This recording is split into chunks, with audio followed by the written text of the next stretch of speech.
Hey, welcome back, listener, consumer, however you're getting me right now. I want to start off today's show with a very important announcement. It's more of a statement. This is not a press conference. I will not be taking any questions. I'm going to stick to this script. It's all true information. I just want to give you the facts as I have them. For the past 3 years, ever since I turned the legal betting age of 21, all of my losing bets were placed illegally by my interpreter, Freddie. We both speak English. He just speaks better English, so I have him write all my emails and submit my job applications and interpret shit for me. He also helps me get through the different forms of there, like there and they are and there over there. We used to be best friends until it has come to my attention that he managed to access my bank account and place really shitty live bets and overs for the past 3 years. And I just want to clarify, I never placed any of those losing bets. Not once did I ever use a book to place a losing bet on sports in those last 3 years. That was all Freddie. However, all of the bets I won in the last 3 years, so all 12 of them, I did place those. But all the losing bets, they were placed by my interpreter, Freddie, who has since fled the country. Thank you. That is all I will say today. Oh, by the way, this is completely unrelated to the events that happened with Shohei Ohtani and his press conference yesterday, where he also held a press conference they didn't answer questions to, and it was just a statement of true information. Totally unrelated issue, as he also just became not best friends with his best friend interpreter who had the same situation happen. Again, unrelated issue. I just want to come in front of you today and speak my truth. And now you have it. On that note, enjoy the newest episode of Now, here's a guy.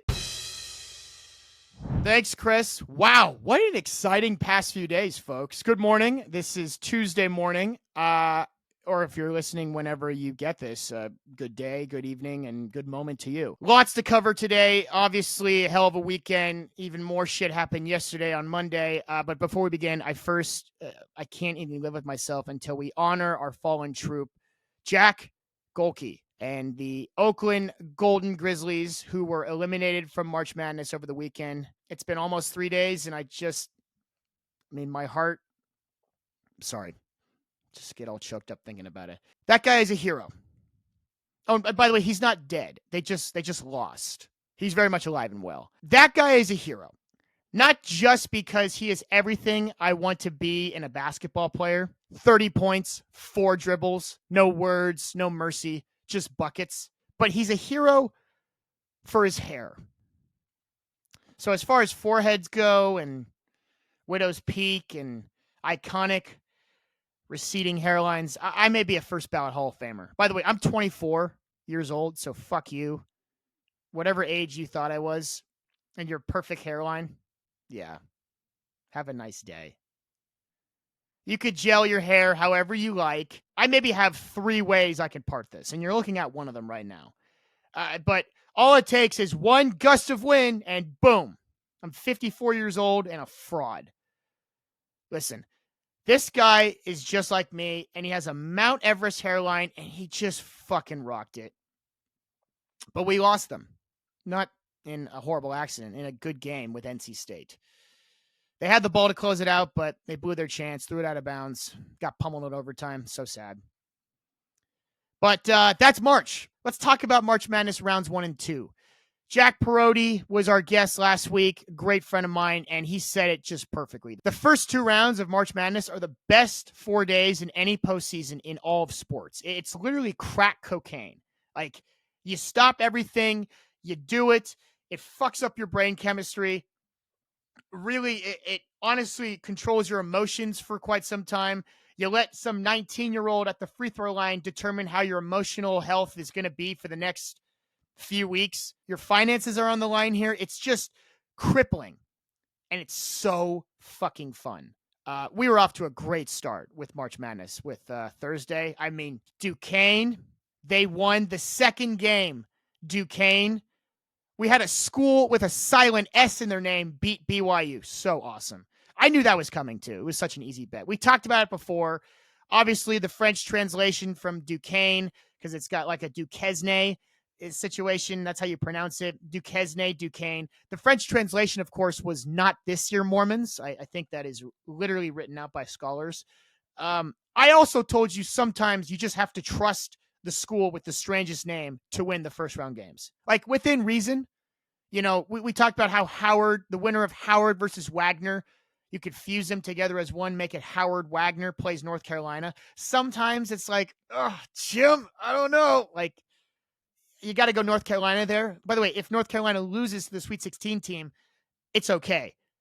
Everyone had North Carolina. Like, that's fine. That's a loss you can take. But you want to be on the other side, the correct side of the Duquesne kind of games. And I felt like I gave you enough opportunity to be on the right side of history. Here we go again. Grand Canyon, another great name. James Madison, added to the list. I told you to take them over Wisconsin. James Madison himself was the architect of the Constitution. Obviously, they were going to get past Wisconsin. Madison, Wisconsin.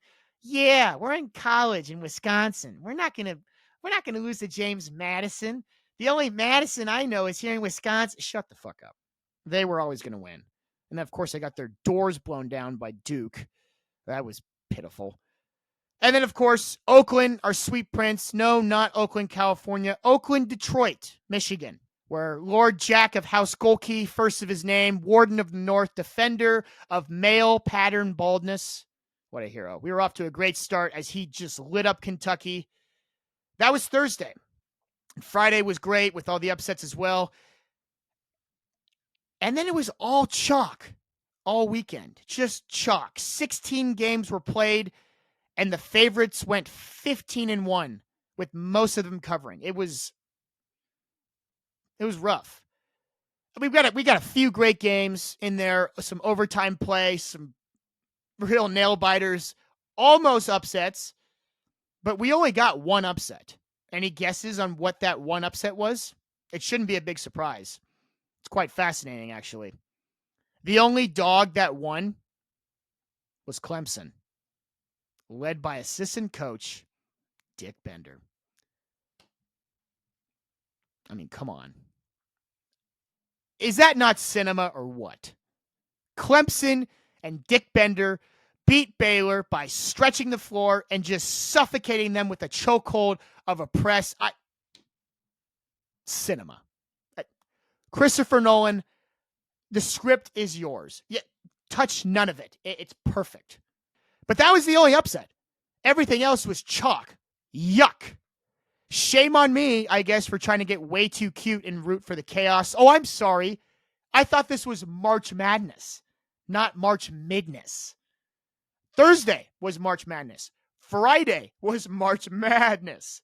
Saturday, it was March Madness. Sunday, March Midness. Sunday night, March Madness.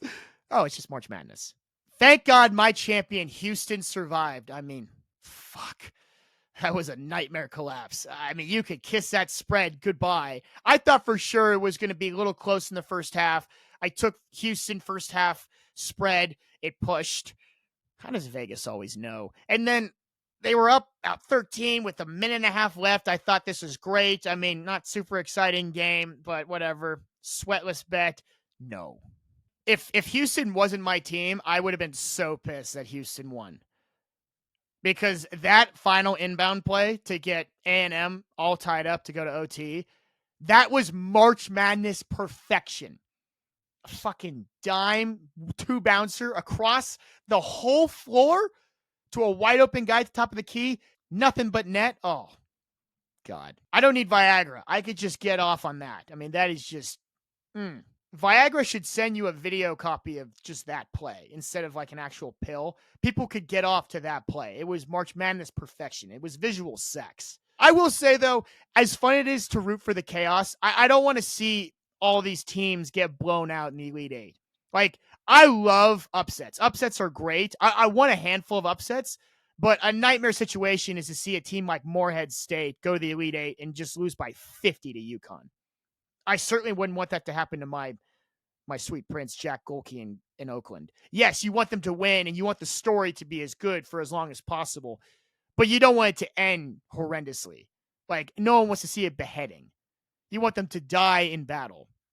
And I think they died relatively in battle. It was awesome to see them last for as long as they did.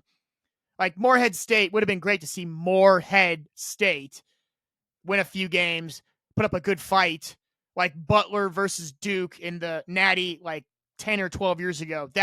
That's great. Gordon Hayward almost won it with a half-court shot. He barely missed it. That's cool. I don't want to see anyone get pummeled, right? That's no fun. There are still some Cinderella stories you can root for. Dick Bender and Clemson. I mean, guys, it's a love story at this point. I'm in. NC State with DJ Burns. At this point, the Killers of Oakland, I kind of want them to go very far because I want Jack Golke to feel like that they lost to what could be the potential champion. That is a fun March Madness team. I mean, that if you don't know much about NC State, other than the fact that they murdered my son, Jack Golke, in Oakland, no big deal. It's they had an amazing journey to get here. Their coach was on the hot seat for every game to close out the year. He was going to get fired as soon as they lost, and they just never lost.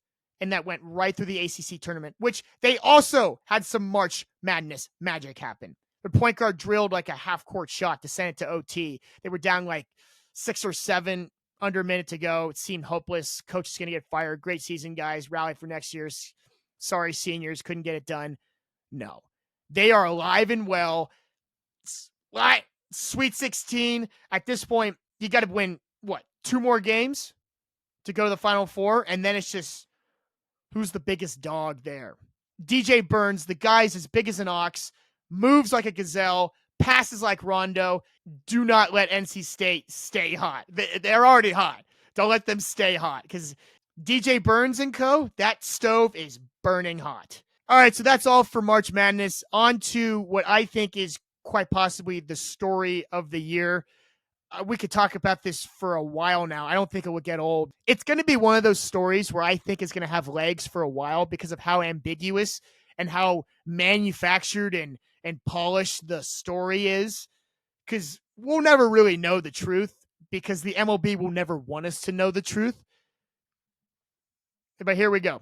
If I seem a little rushed right now in doing this, it's for a couple of reasons. First of all, you never want to speculate too hard on something that could be just wildly untrue because then you feel like a dick, right?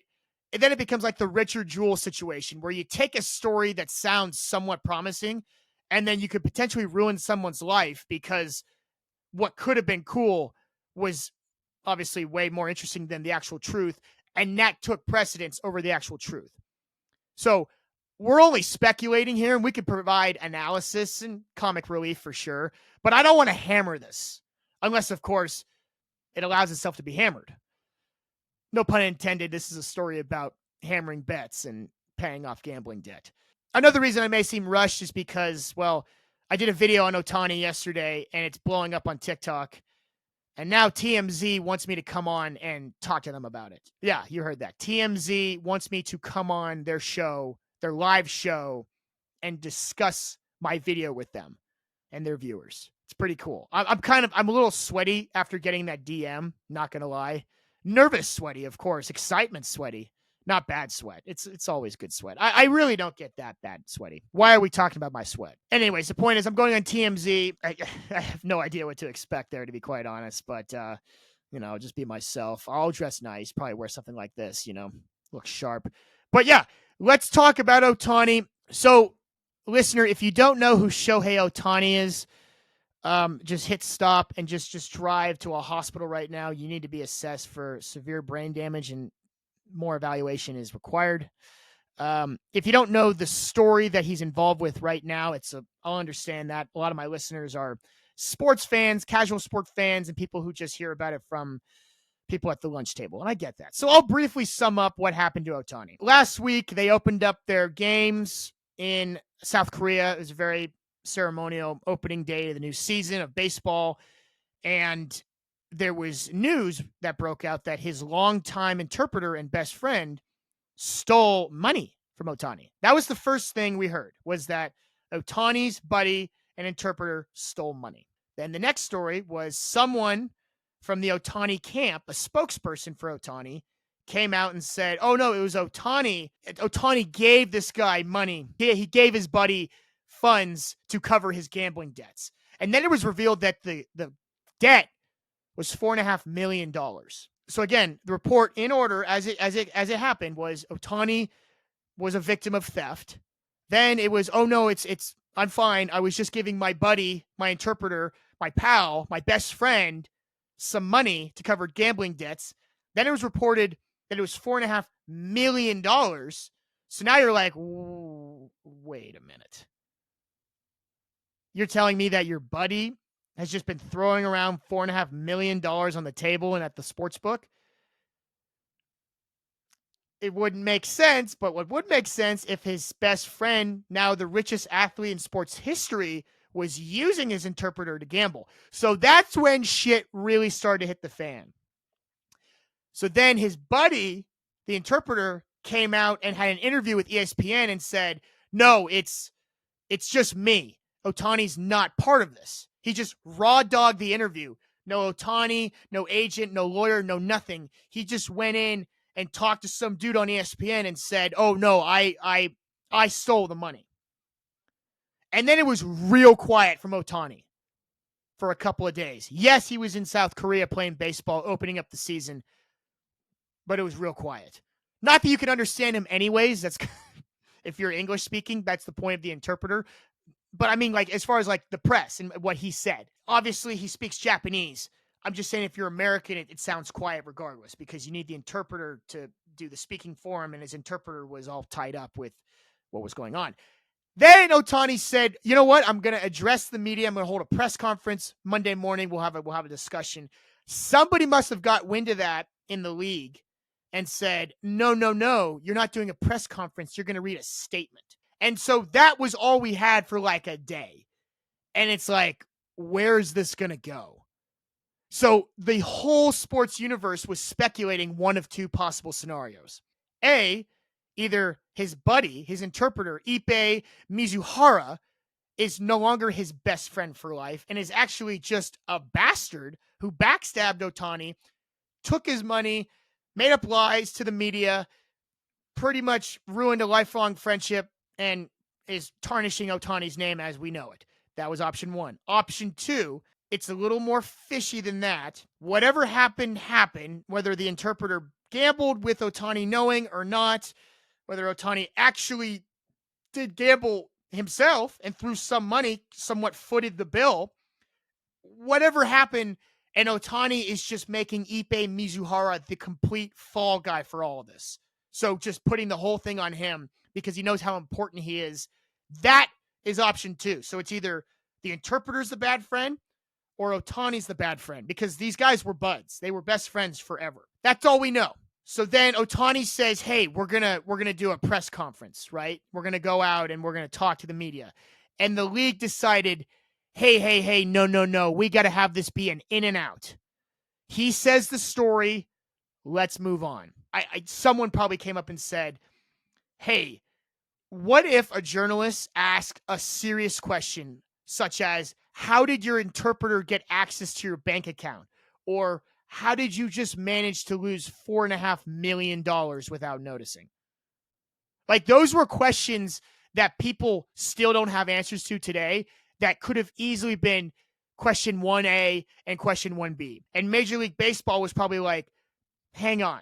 Just in case a journalist asks one of those two questions, which the likelihood is high, it would be a fantastic bet that they would ask those. We have to be able to keep this completely on our side of the court. So Shohei literally came out with a new interpreter, sat down, read a bunch of cue cards, and the new interpreter pretty much broke it down line by line, saying, yeah, this whole thing was theft. My old interpreter, Ippei Mizuhara, we are not best friends. I am shocked. This came out of nowhere. I don't know what to think right now. My mind's kind of spinning. And then him, Ohtani, and his new interpreter got up, thanked everyone, and left. That's it. No questions, no side comments, just sticking to the script. So we heard the same script twice, one in Japanese, one in English. Talk about a tough first day of class for the new guy on the block, huh? Will Ayrton, the new interpreter? Whew. I mean, I know first day of work can be hard with any new job, but hey, you got to address the media to save the golden goose of Major League Baseball. This guy is going to literally be the future of baseball. It's on you to not fuck this up. You better make sure every word Shohei says is exactly what is written down. You understand? I understand. Initial reaction. Shohei and Ippei, their friendship is done. Years of having each other's backs, hanging out, coming to America, taking over the MLB together, they're done. Because that's the story that we're going with. That the friend betrayed Ohtani. And I guess all these sporting events that they went to, all their downtime, and they had all the money in the world just sitting on, they weren't gambling, not even catching a little bit of an edge. It was always Ippei quietly gambling forever, building this debt over a long period of time without Shohei knowing. And it was the interpreter who betrayed Shohei and ruined a friendship. Tony Romo, what do we think about that? Jim, I don't know. Not sure if I agree with the ruling on the field. Seems like Ohtani just can't keep 2 feet in bounds. Jim, I don't know. It's going to be close. I agree, Tony. Folks, I smell a skunk. Yeah. Listen, I love Shohei Ohtani. I love Shohei. I think he is awesome. I think he's so cool. He's good looking. I mean, he's a dog. He's sexy. Like, he's huge. He's muscular. He's got great vein work. He's sweet. And he hits nukes and he throws strikes. One of the best athletes ever. Ohtani is sweet. And by the way, if he did gamble, I don't care. As long as it's not on baseball that you're playing, I don't give a shit. I think it gets a little dicey when you bet on your own sport because it's kind of like the whole insider trading. It's no fun, but then again, it's what politicians do every single day, but that's another topic. But gambling on other sports, who gives a shit? I don't see anything wrong with athletes betting on other sports. Every single league is already in bed with all the casinos, so I see no harm in that. Us fans love it. Gambling's fun. It is. I mean, we've been gambling forever. Yet, what I don't like about this story is if Shohei is lying and he fucked over his friend, that's not good. Because this guy, Ippei Mizuhara, is gone. Goodbye. Like, unless he speaks up willingly and changes the story, has somebody backing him, has an angel investor, has some protection, witness protection program, because that's what he'll need. The MLB will do whatever they can to keep this guy out of the light forever, right?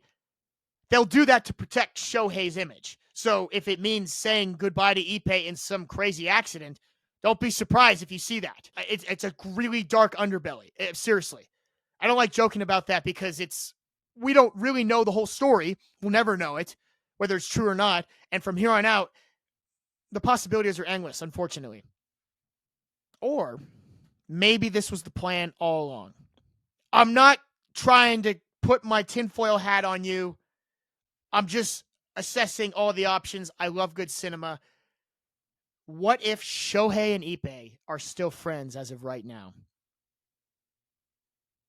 What if Shohei and Ippei are just the best buds, ride or dies, and Shohei won't let Ippei go down? Whether Ippei bet the money with Shohei knowing or not, whether Shohei gambled the money himself, what if there's a storyline out there where Shohei just said, hey, buddy, you're going to have to be quiet for the rest of your life. You're going to have to sit on this and take it to your grave.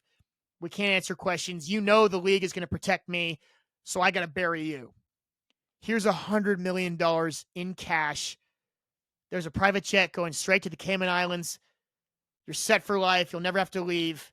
Call me if you need anything. Use your burner phone. Break the phone after the call. That would be cool, right? That would be sweet because then I don't feel completely shitty knowing that a friendship got ruined. I don't feel like there's any backstabbing. We don't have to know what really happened. We just know that everyone's fate is relatively okay. It's just up to Shohei to just keep this quiet on his end and Ippei to live in harmony and peace in the Caymans. That's a very Shawshank Redemption kind of ending. Very Dark Knight Risey that I'm for. That would be cool. I don't think that's the case, though. that would just make way too much cinematic sense. And this world is not very cinematic sometimes. It takes something like Dick Bender and Clemson stretching the floor and choking out defenses to make me really believe that cinema could still happen, but that doesn't happen very often, right? I think right now we're looking at a modern day OJ situation. Obviously, no one died that we know of, but I'm talking about where the headline and the lawmakers say something, and that's the truth. We'll never know it. Like, we can speculate all we want. We can be like, is he right? Did he do it? They're saying he didn't. I guess he didn't. Yeah, that's what we have to do. I'm not saying Shohei is of the same capability of OJ Simpson as far as morality goes. That's not what I'm saying. I'm saying the situation and how the audience is supposed to react to the news we're being fed. That's how I look at it. Very OJ Simpson like. Yeah. Whew. Boy, leave it to baseball to have the two biggest stories of the year, and it has nothing to do with their sport.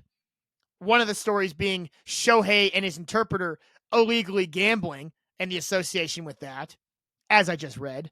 The other story being MLB's new see-through baseball pants, and how every baseball player on media day was showing more sack than a beanbag chair. Boy, I can't wait for opening day. Between Ohtani and the see-through pants, I really hope it's a hot, sweaty day. That would really start the year off with a bang. Bang! Thanks, Mike Breen. You're the man. Okay, folks, on that note, let's close the show. We will be back sometime this week talking just baseball. I have a great guest for you as well. We'll talk more about Ohtani from another perspective, as well as the opening day thoughts, analysis, all that shit. Remember to like and subscribe. Follow me on the socials. Again, I will be on TMZ this week, so you'll see clips of that, I'm sure. Guys, I think I found a way to organically close my show now. I'm just going to cue in one of my many impressions from my bag of tricks and have them close the show. Last week, I did Chris Collinsworth. I did Romo a few times before. How about we have longtime actor and America's Texas sweetheart, Owen Wilson, come on and close the show. Owen! Wow. I never thought my calling would be closing a podcast episode. Wow. Wow, wow, wow. Wow. Wow. Okay, stop. That's enough.